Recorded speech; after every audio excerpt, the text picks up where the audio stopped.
Hey everyone, Coach Mike here, and welcome back to another episode of the Language of Leadership podcast. I'm joined today by Mark Watson, the Executive Vice President and COO for the BUNN Corporation. Mark is currently in Springfield, Illinois in the USA. Mark, thanks so much for joining us today. Mike, thanks so much for having me. I'm looking forward to sharing my stories with you. Mark, your book, which we had a chance to read before the recording here, is all about joy and leadership. We're going to get into that a little bit later in the show. But before we do, can you share with us a little bit about your journey and how you arrived at where you are today? Yes, Mike, it's been a fun journey, and I don't say that as in like everything was just rainbows and unicorns, but I started this journey like 40 years ago, and I started in a small manufacturing facility, and I just worked my way up, and I just loved every step of that process. I didn't always enjoy it in the beginning. I may think, well, I'll be glad when I get to the next level, but I had several good mentors in my life that worked with me and guided me, and luckily I had the forethought and the wisdom to at least listen to them, and then I would look back and I would always look back and say, wow, that was a really cool experience. I would find myself in different countries. Even I've worked in 2 different countries besides the U.S. Multiple countries. I've lived in 2 different countries besides the U.S. And so all those have just culminated over the years. And then I realized at this juncture of my life, I've kind of reached the top of at least my career with, I'm working for a private company called BUNN, and I'm a COO, and so, it's just been a really cool experience to finally look back and say, this has been quite a journey, and I see that so many things that I learned along the way that I can share with others, and I believe even help them in their journey and create joy in their life. And so that's kind of been my purpose with the whole book, and that's the stories that are in there that we'll talk about later as we go through it. Thanks, Mark. Maybe we can start with getting to know you a little bit better. Who were some of the role models that you had early in your life, and who instilled in you the concept and the idea that you could be a leader? That's, I think probably early in life, it was like most young adults or even kids. My first role models were probably sports figures, and or maybe somebody just popular on TV or just in the media or whatever. And so those were the beginnings. But it really hit home to me when I think I started work, and I was given responsibilities. In the very beginning, I was just a kid, and I was working with a man in my book I refer to as Mr. Meadows, and he would pick me up 2 days a week. He'd let me work just 10 or 15 hours a week, and he would pick me up at my house, and we'd go do yard work. I'd rake leaves, I would trim the hedges or pick up the cords after the trimming, and just hot manual labor in the summer, in school, in between school. And at first that was really kind of cool because I had one of those big boy jobs, and I really like having the job of an adult. But then as we grew, I worked with another young guy about my age. He would leave us to do things and left us responsible for things. And it was up to us to get it done and to do a good job. And, I think given little bits of responsibility early in my life made me realize that someone believed in me and that I could be trusted to deliver the product and deliver the agreed upon service. And it made me grow. It gave me confidence as a young leader, as a young adult. And I just built on that over the years. I later went into a grocery store. I worked at a grocery store just as a bagging groceries, stocking shelves, and then I was asked if I'd be a night manager. And I was 16. And I was thinking, this guy's got to be crazy giving 16-year-olds the keys to a grocery store. And there were several of us, but I learned responsibility. He taught life lessons. We were only there for a few hours, without what I call full adult supervision. But and so just added responsibilities, added challenges, small but acceptable. And I learned people believed in me, and they depended on me, and they trusted me. And so I really liked that. And as that was given to me, I just expanded on it. And I really think that made me grow. I know one of those figures or mentors, management figures in your life was someone by the name of Big Red. And you write about Big Red in the book, and Big Red had a very specific way of handling tough conversations, if I remember. Yeah. Maybe you can share with us a little bit about what you learned from Big Red, and also how do you handle tough conversations with your teams? Yeah, that's a great. I'm glad you asked that. Big Red was one of my first executive managers as I started rising through the ranks, and so I'm a young guy, right? I'm 30 years old, maybe 28. I don't know. Maybe I think I was probably 28 years old, and so my knowledge of the business was far exceeding my wisdom of the business, and and so he was so good about letting me grow and letting me be successful. But when I made a mistake, he did not punish me, or he didn't make me feel bad at a personal level. He would take me aside, and the story I write about in the book is that back in those days, his company car was a big station wagon. I don't know why he had a station wagon, but he had a station wagon. Most people don't even know what a station wagon is today, uh, but anyway, he would invite me to ride home with him in the station wagon. I carpool with some guys. And Big Red was the reason we called him Big Red. He was about over 6 feet tall, 6'4", big guy, 250 pounds, fire red hair, not like me without hair, but he had fire engine red hair, and but just a lovable guy. And he would go through, and you get in his car, and he always played country music. It was loud. He would turn it down a little bit, but you would still talk over the country music. And I didn't know any country music, so you can imagine how awkward that was for me. But he would start with Mark. Here's some things you really do really good, and he would brag on me. He'd get my attention by bragging on me. And he'd say, you do all this really well, but then he would drift off into the one thing that I needed to improve on that would increase my effectiveness as a leader. And the first time he did that, at first I didn't know if I was hurt by it or if I was being helped. It was a little confusing, but I got out of that car feeling better about myself. But I knew one or two things I was not going to do anymore. And so I've always taken that practice with my own team. And I don't sugarcoat the problem. If it's a problem, we're going to address it head on. I might say, Mike, you do such a great job in your role, and here's some few key things that I would even focus on that you do exceptionally well. But then we would focus on the issue, not the person, the issue.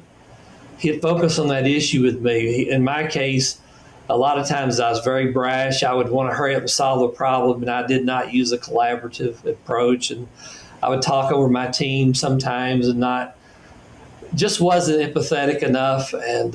And so he kind of took some of those rough edges off of me. And so I would be a better listener. I would be thoughtful first and before I attack the problem. And I learned to do that with my own team. Even today, as you can imagine, being the COO of a company, all I do is problems.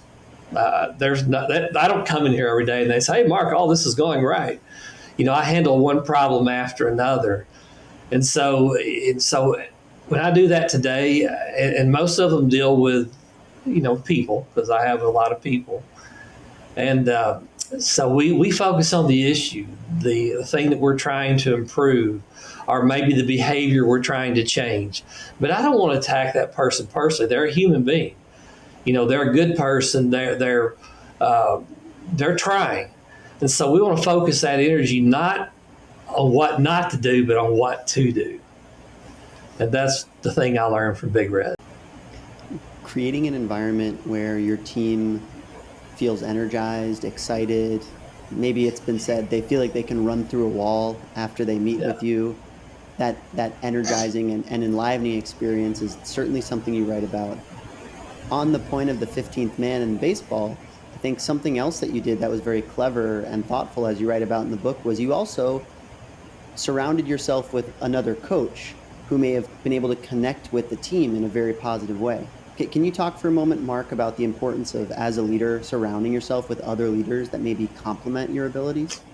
Oh, that's a very good point, Mike. I'd kind of forgotten that about the story. So when I agreed to coach this team, again, I was probably about 35 at that time, and the kids think a 35-year-old, you're ancient, right? They think, oh my goodness, he's 35. So I got this young engineer that worked for me. He was a kid himself. He's like 22 years old, and I said, hey, Phil, how would you like to help me coach? He goes, yes, I'd love to.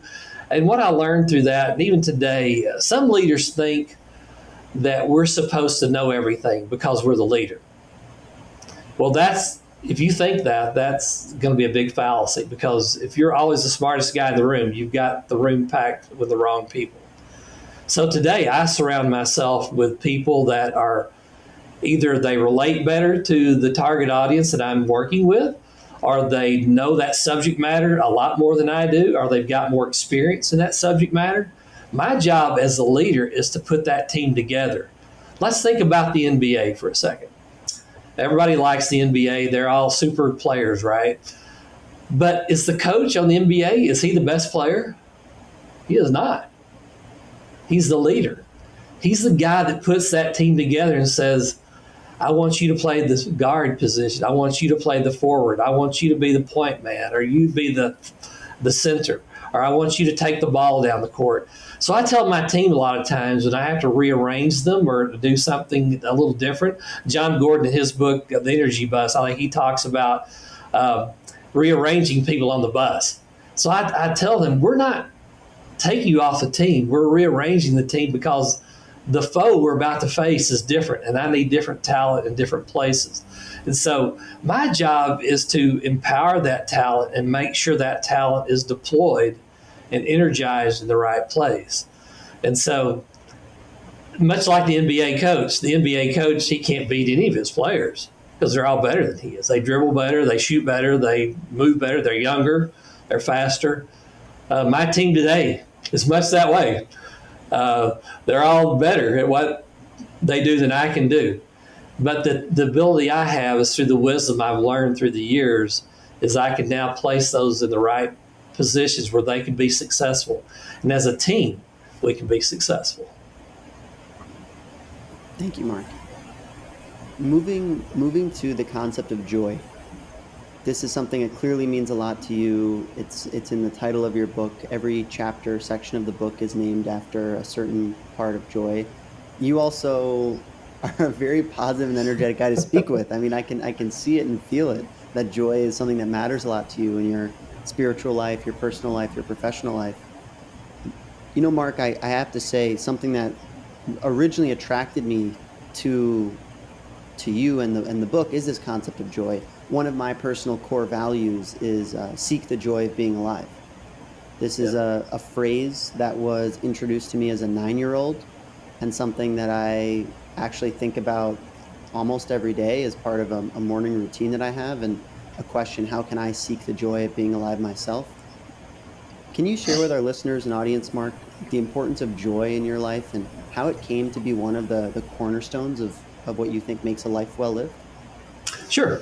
I think I've always been a happy person. I think I try to be a happy person. I like humor. I enjoy humor of all types, even if it's at my expense. I'm pretty good at making mistakes that make people laugh, and so tripping or whatever that might be. But at the same time, life is very brief. And when we get up every day, we've got a certain amount of minutes that we're awake and we're alive. And you can choose. Joy is a choice, by the way. It has nothing to do that I'm the COO. As a matter of fact, I would say I probably have more problems I face on a day-to-day basis being a COO than most people face. So those are tough, and I don't always smile through those things. But so I've always had that been bent toward seeking joy. But in about, let me do the count now, about 7 years ago, I was diagnosed with a terminal illness. And I was at the prime of my life, really. I mean, I was 55 years old, and I was fit. I ran marathons. I did CrossFit. My wife and I would do what we call multiple, it's called the MS 150 bike rides. They're 150-mile bike rides for multiple sclerosis. We did a lot of benefits for those. And we were both very fit. And one day I have a gym in my basement, a little small gym. And I was doing box jumps. And all of a sudden I could not get on the box. And I do these every day. And I went upstairs after I got done and I showered and everything. I'm about to go to work. And I told my wife, I said, I couldn't get on the box today. I couldn't jump on the box. She goes, oh, you'll be fine. You're probably just tired. You'll be okay tomorrow. But I knew something inherently was wrong. I literally could not make that leap. It was like something had been taken away. Well, this goes on for the course of a few months. I started developing numbness in my hands. I started developing numbness in my feet. I was no longer able to run. And I went to one doctor after another, and they would all diagnose me with symptomatic thing. Oh, you've got carpal tunnel syndrome. So I had surgery in both hands. When they got done with the surgery, I was more numb than when I started. Finally, a few months later, I ended up in the hospital, unable to digest food and keep food down. As a matter of fact, I just started my facility in Shanghai. I just got back from Shanghai. And I thought maybe I caught a bug in Shanghai. That's what I had blamed it on. And I ended up in the hospital, and the doctor told me, he said, I don't know what's wrong with you, but it's something serious, and I would suggest you go to a specialty clinic because you're going fast. He just said we're seeing decreased mobility every day. And so they transferred me to Mayo Clinic. And within 3 days, Mayo Clinic said you either have ALS, Lou Gehrig's disease, you have MS, multiple sclerosis, or you have amyloidosis. At the time, I barely knew what any of those three diseases were. I mean, I knew what MS was because I'd done the benefit for them, but the others I didn't know much about. So I asked the doctor, I said, so out of those three, which one should I hope that I've got? He said, none of them. He says, at your age, they're all going to prove fatal. And besides that, they're progressing very fast. He says, so we're going to do a series of tests to try to narrow down what's wrong with you. So I stayed in the clinic there for about almost a month. And they finally narrowed it down that I had amyloidosis, and I had the worst form. It was called ATTR, which is hereditary. And they told me to go home and get my affairs in order. I had about 9 months to live. So that was in 2015. So you say, well, 9 months later, you're still here. And so I went home and I looked just like I do now. I looked fine, except I was losing weight really fast. So I went home and I went back to work. And I'm thinking, how do you tell somebody you're dying whenever you look just fine? And so they had gotten to the point where they had treated the symptoms well enough I could eat a little bit. So I went on for about a month working and had only told my family that I was dying and would be gone by Christmas is what they thought. They thought I would be lucky to see Christmas. So one night after work, I came home and they called me from the clinic and they said, Mark, we have a drug trial. Would you like to try it? And I'm thinking, hey, I've got 9 months. I've got nothing to lose. Why not? So I flew back up to the Mayo Clinic and entered the drug trials, got my first treatment on June the 1st of 2015. It's an infusion of a drug, and I was on the trial for 5 years before the drug got approved. So after a year, obviously we knew the drug worked somewhat. But to this day, I have no feeling from my shoulders down or my thighs down. I operate from muscle memory only. I cannot feel anything. So I have to be real careful that I don't cut myself, burn myself, or whatever. So you can take all that and you can go, woe is me, and life is bad, and look at what's happened to me. I was an athlete, now I'm not. And I learned that life was more precious than those things. That morning after I was diagnosed, I'm driving to work, and I'll never forget, I still have the photo.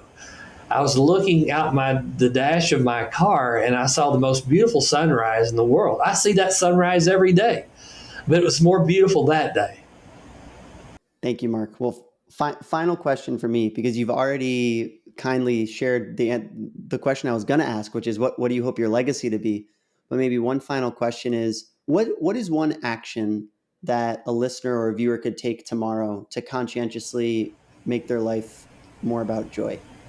Is it to stop and take a moment to appreciate the sunrise? Is it to express gratitude to a loved one or family member? Maybe you could just share with us one action that you would recommend and say, yes, this helps us realize our joy. Well, I'll do two things. I want you to do an experiment. So first thing in the morning, the first person that you see, give them some joy. Compliment them or just say a kind word and watch their face. Don't just do it flippantly. Really look at them and say, like, Mike, hey, it's really good to see you today. Thanks. And pick out something unique about that person you're going to compliment. So they know it's not just, hey, how are you doing? It's something special. So that's the first thing. Just try that, just see what happens. Then tomorrow night, when you go home, I do this. Oh, I just happen to have these. I buy these little journal pads. They're just little cheap pads that you can get anywhere. There's nothing special about them, but whoops, that one's been written in. But anyway, and so what I do every day, at the end of the day, I make myself some notes of things that impacted my life or something I want to remember. So when you get home, think of the things that brought you joy or impacted your life in a positive way, and get a couple of these things that they're at the dime store or whatever. They're really nothing, or write it on the back of a notebook paper or whatever, and just do that each day for just a week. And you tell me what that changes in you. It will change you. I promise you. I've done it. I've got several piles of these sitting around, and it's made a whole difference in my life. My whole book, by the way, was written from those notes that I make. I also use Google Notes as well. So that's how I started. Those are just stories that I accumulated that made an impact on my life, and I've got many more of them. And so I'm excited to turn that into book 2 eventually someday. Well, we can't wait to find that. But before that, Joyous Leadership. And Mark, thanks so much again for your time. We know as COO and as a devoted family man, you have a million things going on. So we really appreciate you being with us today. Thank you again. Mike, thank you so much, and good luck with everything you're doing there. I really admire the work you're doing, and best wishes in doing that.